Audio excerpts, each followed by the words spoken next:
Assalamualaikum dear students, I am Sir Fayaz and today I am going to solve exercise 5A. Question number 1 student, fill in the blanks.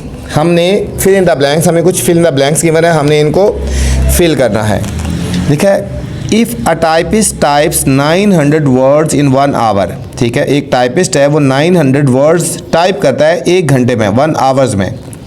Her rate of typing in words per minute में हमने निकालना है बच्चों, पर minute में उसका हमने निकालना है, रेट निकालना है. ठीक है, दो चीज़ें हैं, एक है टाइपिस्ट टाइप 900 वर्ड्स हैं और टाइम है हमें. ठीक है, 1 आवर्स है, पर मिनट निकालना है तो 1 आवर्स में कितने मिनट होते हैं, 60 मिनट्स होते हैं. वरना इन दोनों को हमने डिवाइड कर देना है स्टूडेंट, 900 और 60 को डिवाइड कर देंगे तो ये हमारे पास इसका रेट आ जाएगा. 0 0 से कट गया, 9 1 ज़ा 9, 3 कैरी 39 और 6 1 ज़ा 6, 3 कैरी 6 5 ज़ा 30, 15 आ जाएगा. तो ये 15 वर्ड्स पर मिनट आएगा. ठीक है, मिनट निकाला था, 1 आवर में 60 मिनट होते हैं तो इसलिए 900 को और 60 को डिवाइड किया तो हमारे पास 15 आया. तो ये आएगा 15 वर्ड्स पर मिनट, उसका रेट आ जाएगा. If a man page rupees 90,600 rupees rent for 3 months, 3 month के लिए बच्चों 90,600 रुपीज़ वो रेंट देता है. ठीक है, the rental rate is rupees, rental rate निकालना है पर मंथ, ये भी मंथ है ये भी मंथ है, हमने जस्ट इन दोनों को डिवाइड कर देना है. ठीक है, 90,600 को डिवाइड कर देना है 3 से.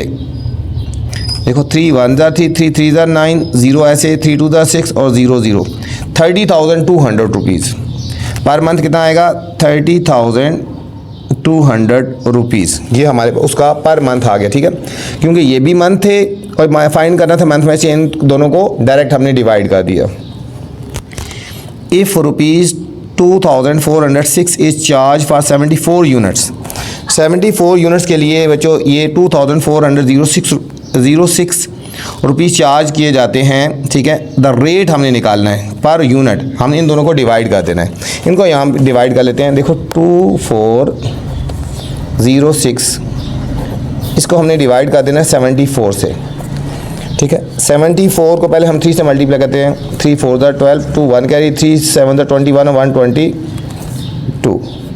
यहाँ से कैरी लेंगे, 10 में से 2 गए 8, 3 में से 2 गए 1 और ऊपर से हमने ये 6 उतार लिया, 186. अब 74 2 ज़ा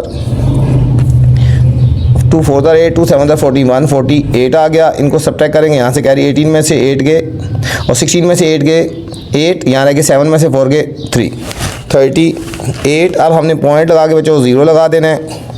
इसको 5 से मल्टीप्लाई कर लेते हैं, 5 4 ज़ा 20, 2 कैरी 5 7 ज़ा 35 और 2 37, 0 8 में 7 के 1.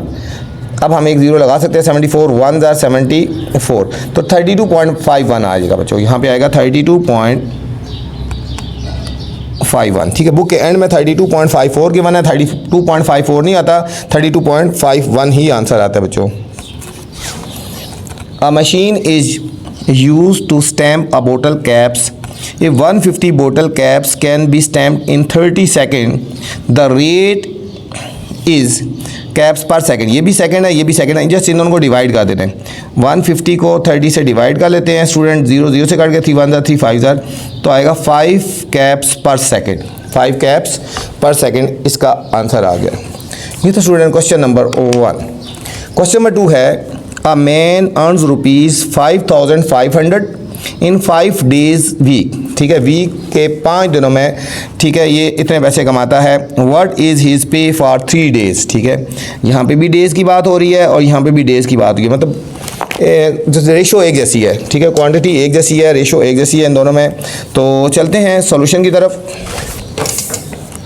क्वेश्चन नंबर 1 बच्चों, सोल्यूशन में जाने से पहले आपसे गुजारिश है, अगर चैनल पे नए हैं तो चैनल को आपने लाइक करना है, सब्सक्राइब करना है और दोस्तों के साथ शेयर भी करना है. ठीक है, ताकि जो नई वीडियो बनाऊँ बर वक्त आप तक पहुँचे. यहाँ लिखे अ मैन अर्न रुपीज़, इतने रुपीज़ अर्न करता है इन 5 डेज़. ठीक है, डेज़ एक रुपीज़ है और एक डेज़ है, हम रेशो वाले मेथड से करेंगे. एक क्वांटिटी रुपीज़ है, एक है डेज़ है.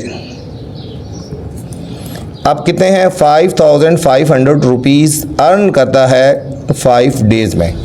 ठीक है, 5 डेज़ में इतने अर्न करता है.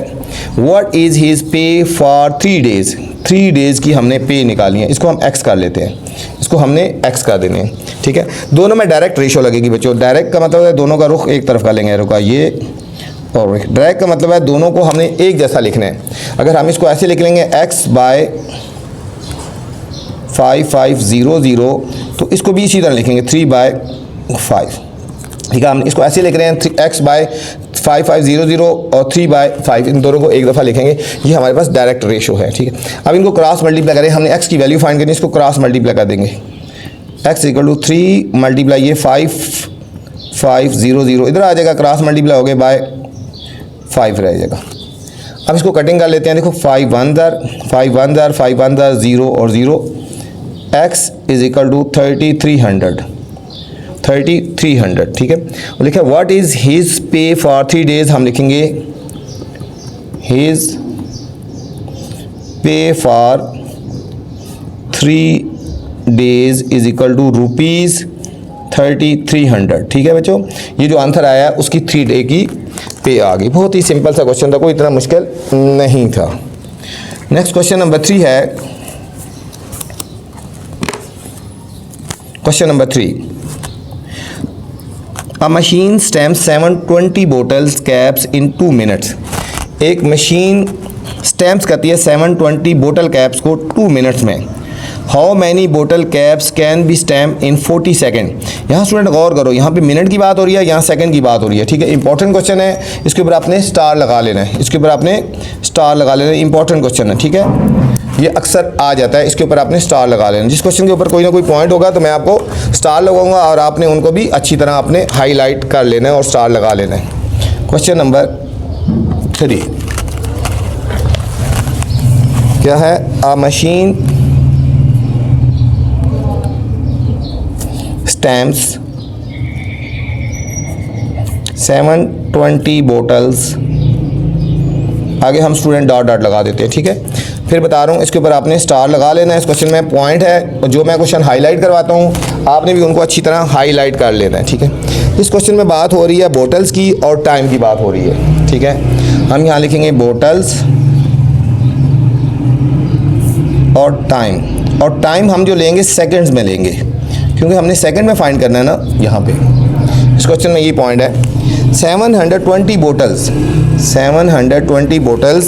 स्टैम्प होती है 2 मिनट्स में, यहाँ पे लिखेंगे 2 मिनट्स में है ना। 2 मिनट्स में कितने सेकंड होते हैं बच्चों? 1 मिनट में 60 सेकंड होते हैं और 2 मिनट्स में कितने हो जाएंगे? 2 × 60 = 120 सेकंड। तो 2 मिनट में कितने सेकंड हो जाएंगे? 120 सेकंड्स हो जाएंगे, ठीक है। हमने ये वाली क्वांटिटी यूज़ करनी है, ठीक है। 2 मिनट्स में 120 सेकंड, मतलब 2 मिनट्स का मतलब क्या है? 120 second. How many bottles can be stamp in 40 seconds. अब हमें गिवन है 40 सेकंड। 40 सेकंड में कितनी बोतल स्टैम्प होंगी, ठीक है। ये सेकंड में था ना, इसलिए हमने इसकी वैल्यू को भी सेकंड में चेंज किया और यही पॉइंट था हमारे पास। अब 2 मिनट्स था, 120 सेकंड की कुल, हमने इस वैल्यू को यूज़ करना है, 120 को यूज़ करना है। अब 2 को हमने यूज़ नहीं करना स्टूडेंट। ये भी डायरेक्ट रेशो है, इसको भी हम ऐसे लिखेंगे पहले, ये इसको भी सीधा रेशो और ये सीधे। डायरेक्ट का मतलब दोनों में रेशो एक जैसी होगी। x/720 = 40/120, 40/120। x की वैल्यू फाइंड करनी है और ये वैल्यू 720 क्रॉस मल्टीप्लाई हो जाएगी। 720 × 40, ये क्रॉस मल्टीप्लाई और नीचे है 120। 0 0 से कटिंग कर लेंगे। 12 1 12 6 और 0 ऐसे लिखे 60। अब 60 और 4 को मल्टीप्लाई करते हैं, 240 आ गया। x = 240। तो हमने इस क्वेश्चन में फाइंड करना था how many bottle cap can be stamp in 40 second. अच्छा, यहाँ पे लिखेंगे हाउ मैनी बोटल, हम लिखेंगे बोटल कैप्स स्टैम्प्स इन 40 सेकेंड्स = 240। कितनी है? 240 बोटल्स आ जाएंगी। कितनी? 240 बोटल्स आ जाएंगी। ये था student question number 3। Question number 4 है students, a car uses 40 litres of petrol to travel 340 kilometre. 40 litres में 340 किलोमीटर ट्रैवल करती है बच्चों। How far can it travel it has only 32 litres. अगर 32 लीटर्स होंगे तो कितना ट्रैवल करेगी। चलते हैं सॉल्यूशन की तरफ। सॉल्यूशन में जाने से पहले बच्चों आपसे गुजारिश है, अगर चैनल पे नए हैं तो चैनल को लाइक करना है, सब्सक्राइब करना है और दोस्तों के साथ शेयर भी करना है, ठीक है। और वीडियो के बाद कमेंट्स करके मुझे लाजमी बताया करें कि मेरी वीडियोस आपको कैसी लग रही है। यहाँ पे बात हो रही है लीटर्स की और किलोमीटर की, ठीक है। लीटर्स और डिस्टेंस, ठीक है, किलोमीटर की। 40 लीटर्स में बच्चों 340 किलोमीटर का डिस्टेंस ट्रैवल करती है कार, और 32 लीटर्स में कितना डिस्टेंस ट्रैवल करेगी हम इसको x कर लेते हैं, ठीक है। सीधी रेशो है, डायरेक्ट रेशो है, इसमें भी हमने ऐसे कर देना है और ये भी ऐसे लिख देना है, ठीक है। ये हो जाएगा 32/40 is equal to x over 340। अब x इधर है, ये क्रॉस मल्टीप्लाई हो जाएगा, ये हो जाएगा 32 multiply 340 divided by 40 is equal to x। 0 0 से काट देते हैं, 4 1 ज़ार 4 8 ज़ार, तो 34 को और 8 को मल्टीप्लाई करते हैं, 8 4 ज़ार 32, 3 कैरी, 8 3 ज़ार 24 और 3 27, 272। x इज इक्वल टू 272, ठीक है। तो पूछा how far can it travel, हम यहाँ लिखेंगे इट ट्रैवल 272 किलोमीटर। बच्चों ये ट्रैवल करेगी 272 किलोमीटर। क्वेश्चन नंबर 5 है अ वायर 22 सेंटीमीटर लॉन्ग, एक वायर है 22 सेंटीमीटर लॉन्ग, लंबी है, हैज़ अ मास 374 ग्राम, और उसका मास 374 ग्राम है, ठीक है। लेंथ गिवन है और मास गिवन है। What is the mass of 13 centimetre of this wire, ठीक है। 13 सेंटीमीटर वायर का हमने मास फाइंड करना है। बिल्कुल सिंपल क्वेश्चन है, बिल्कुल इसी तरह का है। यहाँ पे भी दो चीज़ों की बात हो रही है बच्चों, एक हो रही है बात हो रही है 22 सेंटीमीटर लॉन्ग, लेंथ की बात हो रही है, और एक मास की बात हो रही है। हम यहाँ लिखेंगे लेंथ रेशो मास, ठीक है। हमें जो लेंथ गिवन है वो सेंटीमीटर में है और जो मास गिवन है वो ग्राम में है, ठीक है। याद रखना, दोनों की यूनिट का ध्यान रखना है आपने, ठीक है। अब वायर 22 सेंटीमीटर लॉन्ग, ये हो गया 22 सेंटीमीटर लॉन्ग, 374 ग्राम, रेशो 374 ग्राम है। What is the mass of 13 centimetre, 13 centimetre की हमने मास फाइंड करना है, ठीक है। इसमें भी डायरेक्ट रेशो लगेगी, सीधा सीधा हमने ऐसे लिखना है, ठीक है। ये हो गया 13/22 is equal to x by 374। x की वैल्यू फाइंड करनी है, क्रॉस मल्टीप्लाई हो जाएगा, 13 multiply 374/22 is equal to x। इसको 11 से कटिंग करते हैं, 11 2 ज़ार 11 3 ज़ार 33, 4 कैरी, 11 4 ज़ार 44, फिर 2 1 ज़ार 2 1 ज़ार 2 7 17। ये हो गया x is equal to 13 multiply 17, इन दोनों को हमने मल्टीप्लाई करना है, 17 और 13 को, 3 7 ज़ार 21, 3 1 ज़ार 2, 3 1 ज़ार 3 और 2 5, 7 और 1 1 5 और 7 5 8 9 10 11 12 13 7 8 9 10 11 12 2 1 कैरी 1 और 1 2 221 हो गया। x is equal to 221। तो इसमें हमने जो फाइंड करना था वही था व्हाट इज़ द मास, ठीक है। हम यहाँ लिखेंगे mass of 13 centimetre wire is equal to 221 gram आ गया, 221 ग्राम। ये तो स्टूडेंट क्वेश्चन नंबर 5। इस वीडियो मैंने क्वेश्चन नंबर 1 से लेकर 5 तक बनाए हैं। अगर नेक्स्ट क्वेश्चन देखने हैं तो मेरी नेक्स्ट वाली वीडियो देख सकते हैं। आपसे गुजारिश है अगर वीडियो पसंद आए तो कमेंट्स लाजमी करना है और दोस्तों के साथ भी शेयर करना है। अपना ख्याल रखना बच्चों, अल्लाह हाफिज़।